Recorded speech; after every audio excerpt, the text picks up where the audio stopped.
Hello and welcome to Subversive Radio. I'm your host, Keith Giles. Thank you for listening in. This podcast is going to be sort of a semi-review / reaction commentary after watching the film American Sniper.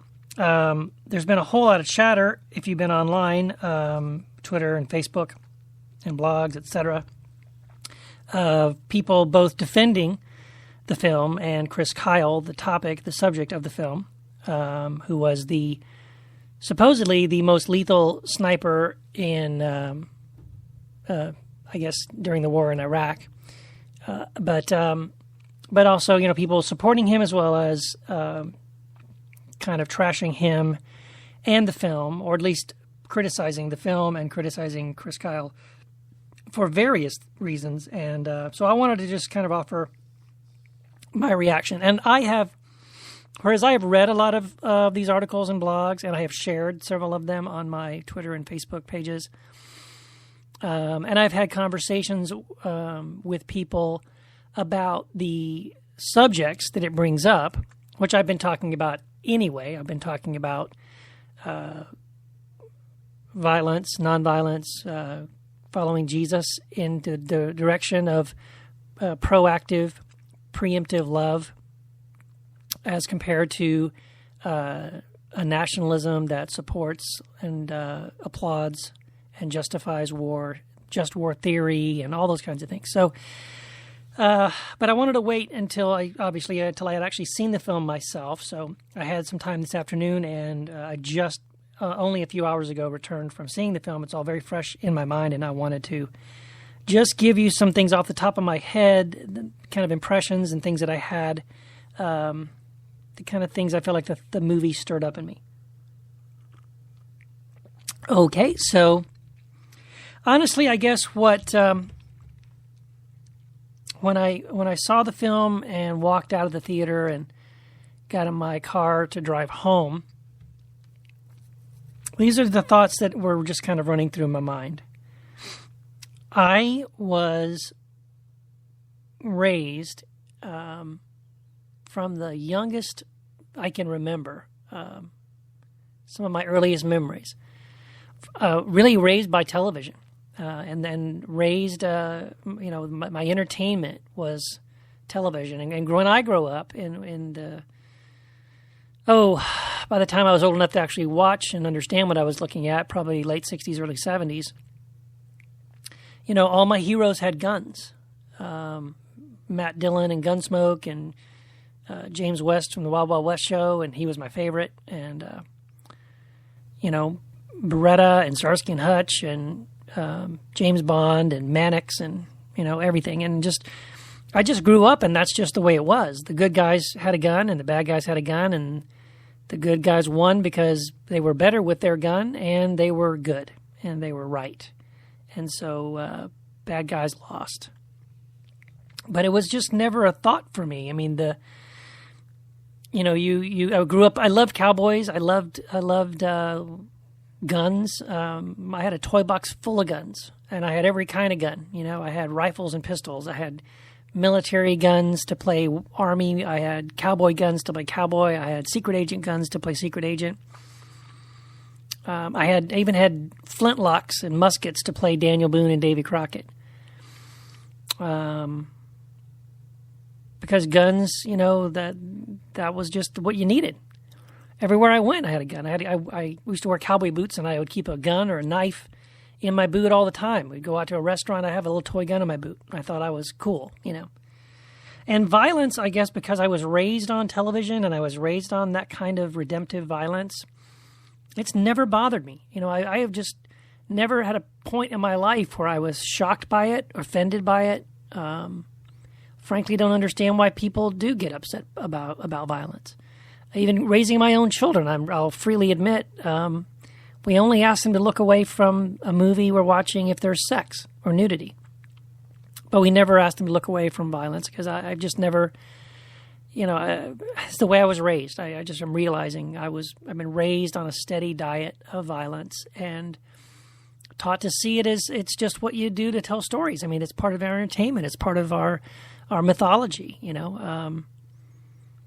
If you read a book and there was no violence in it, what was the point? If you watched a movie and there was no shootout or car chase or explosion, then why watch it? How could you even do something like that? I can even remember a time in my life, this is going to sound really stupid, but I think it illustrates what I'm saying. I remember a significant time in my life when I was probably 12 or 13, and there was a TV show that came on. There were so many TV shows about cops and private investigators and spies and, lawyers and all that kind of stuff. But there was one show that stood out to me for its uniqueness and its creativity and its inventiveness. And it was a show called Banachek. I think it was George Papard was in it. And the thing about Banachek that even as a young man watching this show that stood out to me and was so curious to me was that Banachek didn't carry a gun. And I thought that was so unique. I thought that was so inventive. Wow, a hero who doesn't carry a gun, who doesn't want a gun, who doesn't need a gun. And that was the first time I think I remember thinking, you can be a hero without a gun. You could be a good guy and not need or even want a gun.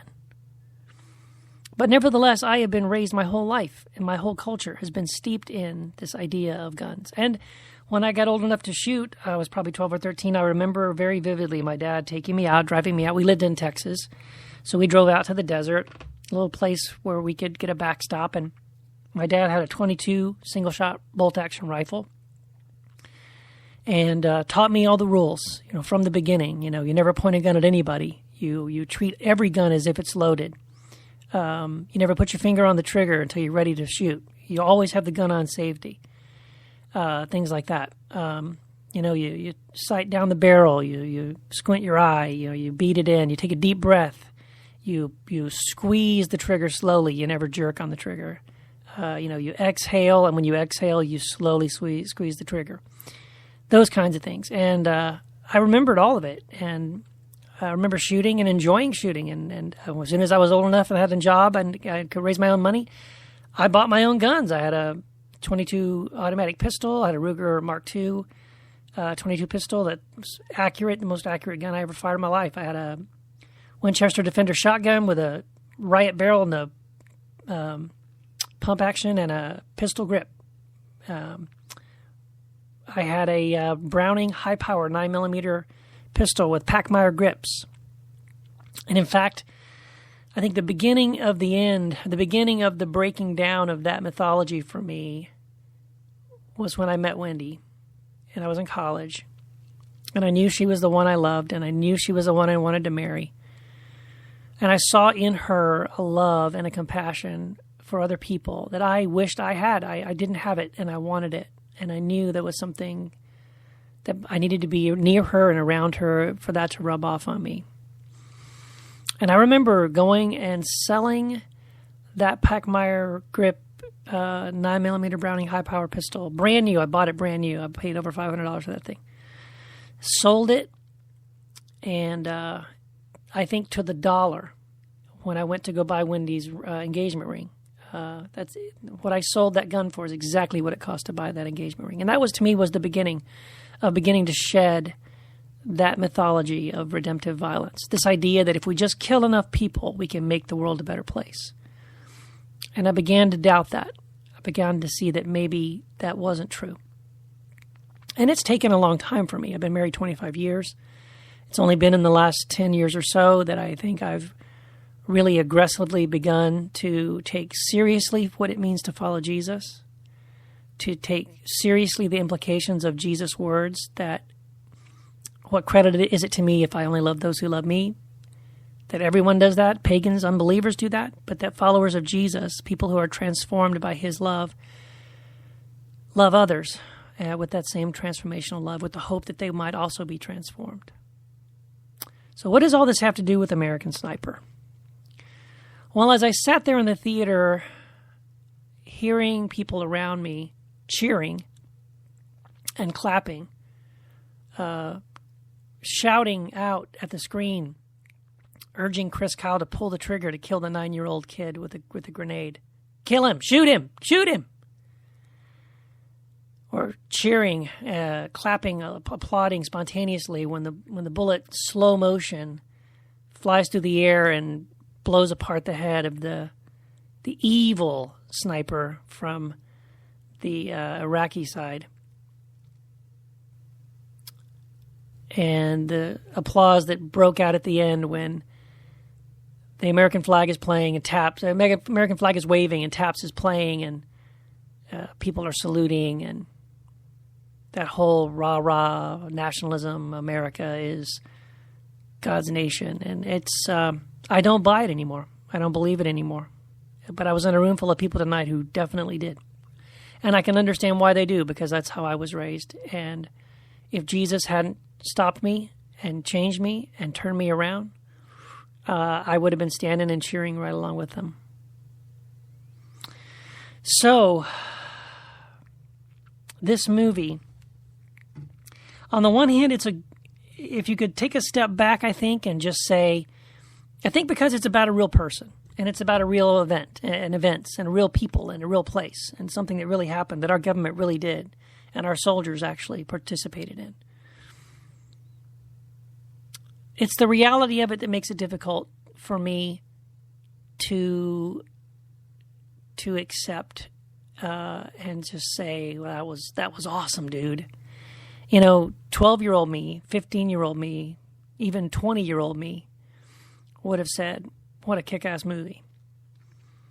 And if it had been a film about maybe a fictitious person, let's just write a screenplay about a soldier who believes in what he's doing and is doing the best he can with what he's got, you could say, yeah, wow, what a great performance, what a great movie, what a great directing. But it isn't.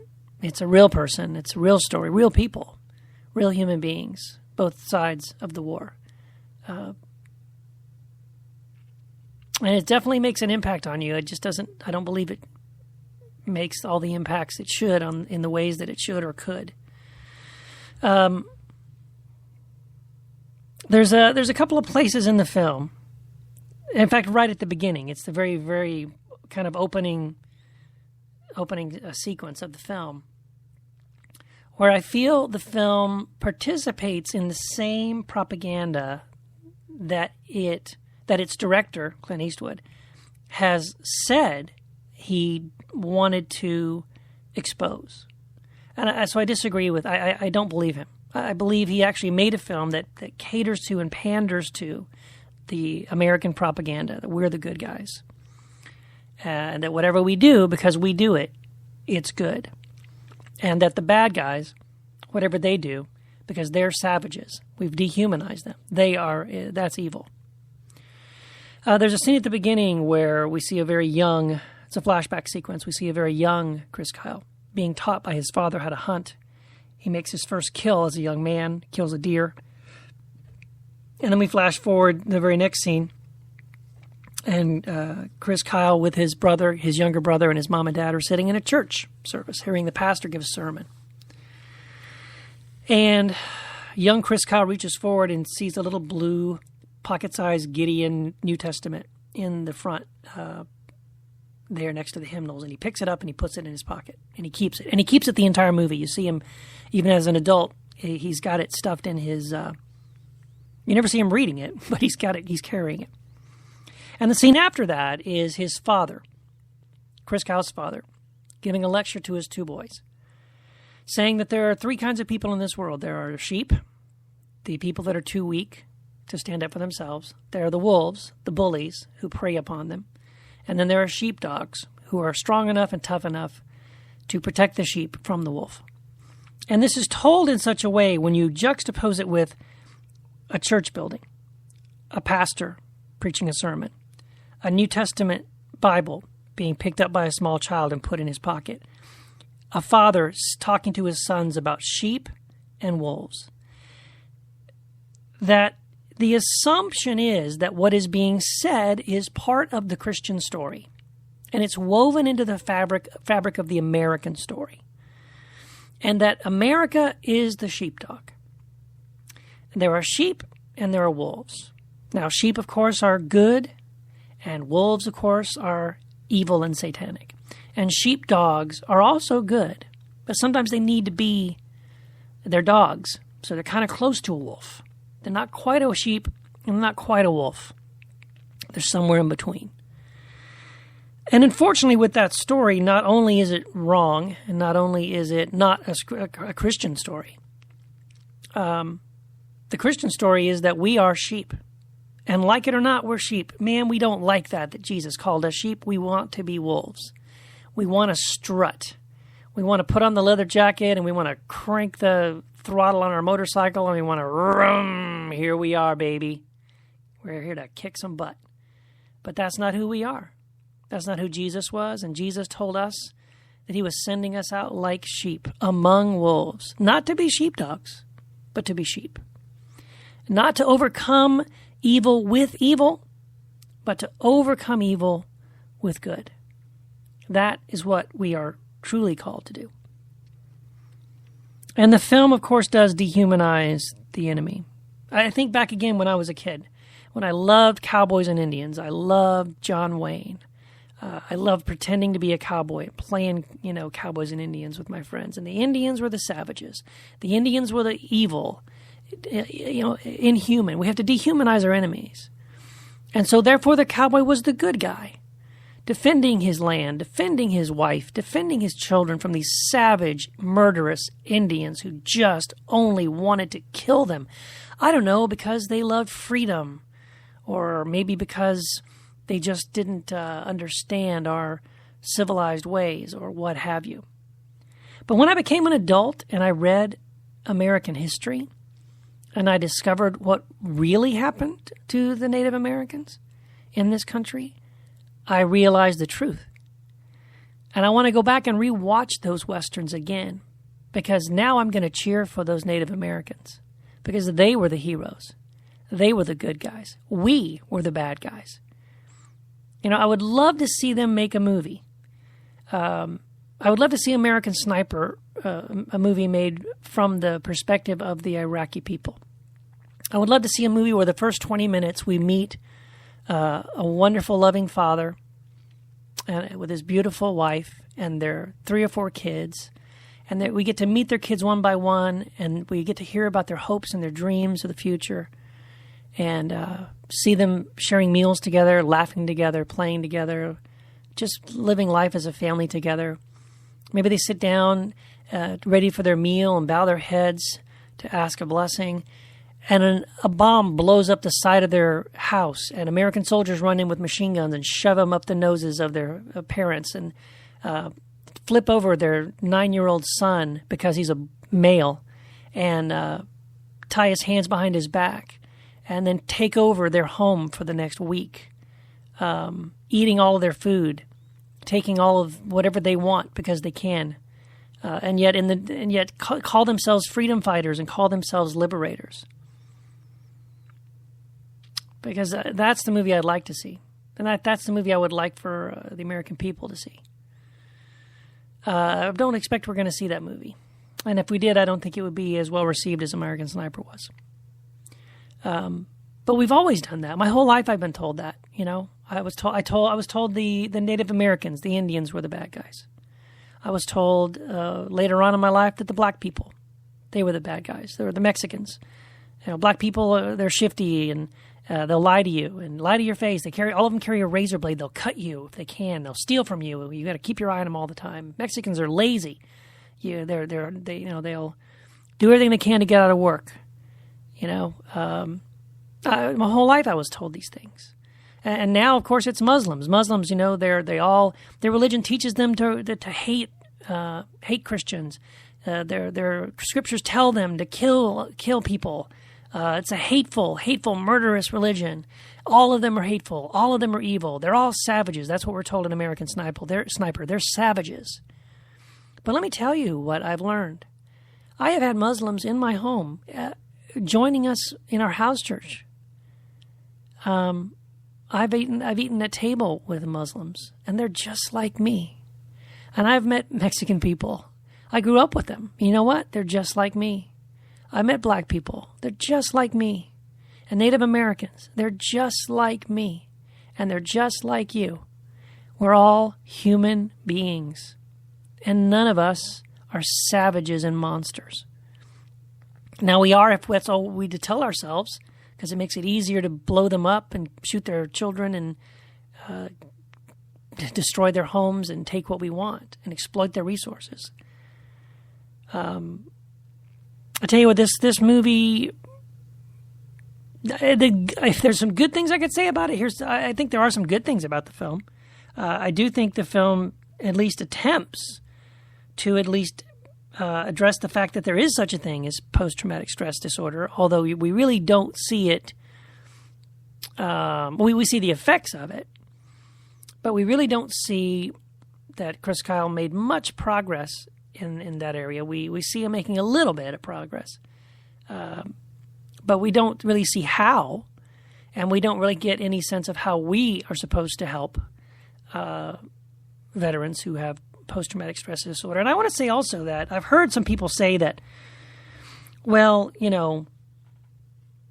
American soldiers are killing themselves. By the way, more American soldiers have been killed by their own guns in suicide because they've killed themselves after coming back from war than have been killed in war overseas in Afghanistan and Iraq. That should tell you something. And I've heard people say, when they hear that statistic, I've heard them say, well, it's because our government doesn't take care of them when they come home. And you know what? I'm sorry. Bull. That is not why. Let me tell you why they're blowing their brains out. Simply because when they get over there, the things they are asked to do and the things that they have been told to do are different than what they were told they were doing when they first signed up. And when they get over there and they are given orders that are atrocious, when they are commanded to take the lives of children, families, in the name of whatever, that's what jacks with you. That's what messes with you. The war is what is messing with them. War is what is killing them. It's just not killing them with a bullet. It's killing them by ripping their heart and their soul out of their body. That when they come home, they don't know how to deal with it. Now, yeah, we could maybe deal with it a little better if we gave them better counseling and we made it more mandatory. There's all sorts of things I could say that, yes, would be better if we took care of our veterans. And if we're going to give ourselves a pat on the back and say that we are pro-military and we love our soldiers and we support our troops, which is the rhetoric of our Congress, that we support our troops. It's the rhetoric of our president that we support our troops. But then we really don't support our troops. We make their children and their wives stand in lines to get food from the food bank to feed their kids because we're not paying them enough. We're not, the veterans office is backed up, right? And there's really no change about how they're supposed to fix that and help that. So they're not getting their benefits. They're not getting what's due them.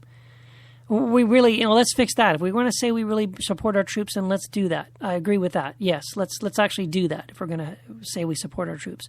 But what we really mean, what Congress really means, and what our president really means when they say we're going to support our troops is we're going to spend multiple hundreds of billions of dollars that we're going to pay to contractors like Raytheon and Boeing and Northrop Grumman and all these other guys, Lockheed. We're going to give them billions of dollars. Those are corporations. Those are not veterans. That's not our troops. We will spend ridiculous amounts of money. And by the way, that money that we're spending on a war machine that is already dwarfs all the other 12 nations in the world combined, and by the way, those are mostly our allies, the money that we're spending on that is money that we could be spending on education, food. More than 50% of school children in America are living in poverty. Do you know why that is? Because we're spending multiple hundreds of billions of dollars on rockets and tanks and machine guns and jets that the Pentagon has already said they do not want or need. But it doesn't matter what they want. It doesn't matter what anyone wants, what the American people want. What matters is what those corporations want, because unfortunately they seem to run our country. And I'm sorry, I don't normally spend my time and energy on a podcast talking about politics. And if I haven't said it before, let me say it here. personally, I put no hope or faith in any political party or system or politician or government. I do not believe that even the most well-meaning politician, no matter what their party or platform might be, has the ability to change this nation. It just isn't going to happen. The gospel is the only hope for this nation and for our people. The only thing that's going to change our hearts, because that's what it's going to take, is the gospel of Jesus. And so if it sounds like I'm being political, I'm not leaning left or right or middle, because I don't think voting for anybody or subscribing to any political platform or ideology will make a bit of difference. And that's just my opinion. And that's one thing that I wish Christians could do, is just let go of the rhetoric, let go of their political party. Forget this garbage about the right or the left or the middle or whatever. Forget the political posturing. Forget all of that. Go to Jesus. Read the Gospels. Read the red letters. If there's any hope for this nation, you're going to find it there. You're going to find it there. I don't believe voting is going to change anything. And that, again, that's a whole other story. I just had these thoughts in my mind and my heart after seeing this movie. I say this a lot, that we're all in process, and I'm certainly in process. And the Keith of 10 years ago, 15 years ago, 20 years ago wouldn't have said these things and wouldn't have agreed with these things that I'm saying now. I have learned, and I'm growing in so many different ways, and I hope and pray I'm going to keep growing, and that Jesus is going to keep on doing this work in my heart, rearranging the furniture, breaking down the lies, breaking down the myths. We live in an empire, and empires do what empires do to continue to be the strongest empire they can. And that's, you can wrap that up in music, and you can wrap that up in a flag, and you can wrap that up in God Bless America if you want to. But in the end, I don't believe God blesses any of that, or that Jesus wants anything to do with any of that. Jesus has rejected the kingdoms of this world. And I love that verse in Revelation. I just looked it up the other day and shared it, where it's talking about how, hallelujah, the kingdoms of this world have been replaced by the kingdom of our God. And that's what's going to have to happen. I mean, face it. For the kingdom of Jesus to advance, for the kingdom of God to fully come and reign, every other kingdom on this planet will have to fall, and America is one of those kingdoms. It's going to have to collapse and fail and burn and fall into the ashes and fade away until no one could ever even tell you what the Pledge of Allegiance was, because they couldn't even remember it, because it's gone. It will be erased from history. There will be no Americans in heaven. There'll be no Germans in heaven. There'll be no British people in heaven. There'll be no Jews in heaven. There will be children of the Lamb, citizens of the King and of the kingdom. That's who will be in heaven.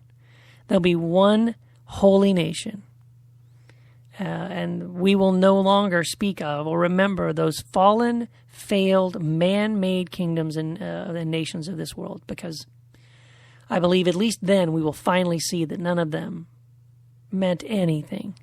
And none of them stood for anything other than their own selfish pursuits and gains and riches and wealth and power, which Jesus has rejected. And that I believe we should as well. So my rant is complete. I do recommend that you go watch the film. But I recommend that you watch the film with your heart open and your eyes open. Anyway, and I'd love to hear what you think. If you've seen the film and you agree or disagree, please give me a note. Let me know. God bless. Thank you for your time. Good night, and let the kingdom come.